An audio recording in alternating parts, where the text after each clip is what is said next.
Hi guys, good morning! Gusto niyo po ba ng burn bus cheesecake? Tara, samahan niyo po akong gumawa.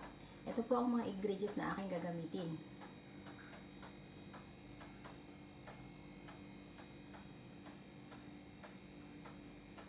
Hi guys, good morning! Simulan na natin ang paggawa ng burn bus cheesecake ko.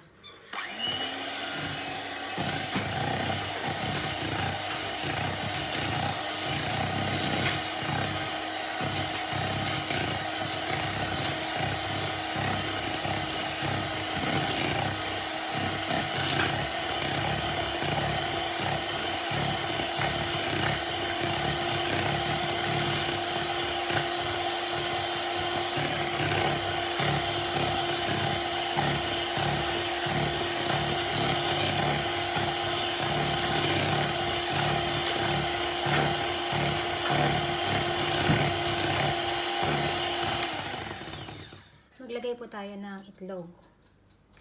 Isa po muna bago i-mix ko natin.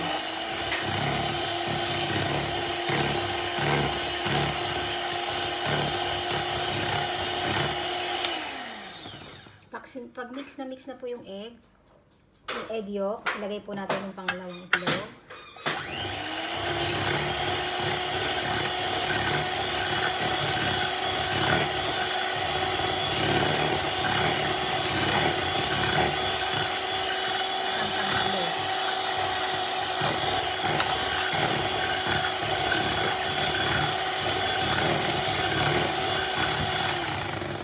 Maglalagay din po tayo ng 4 tablespoon na harina.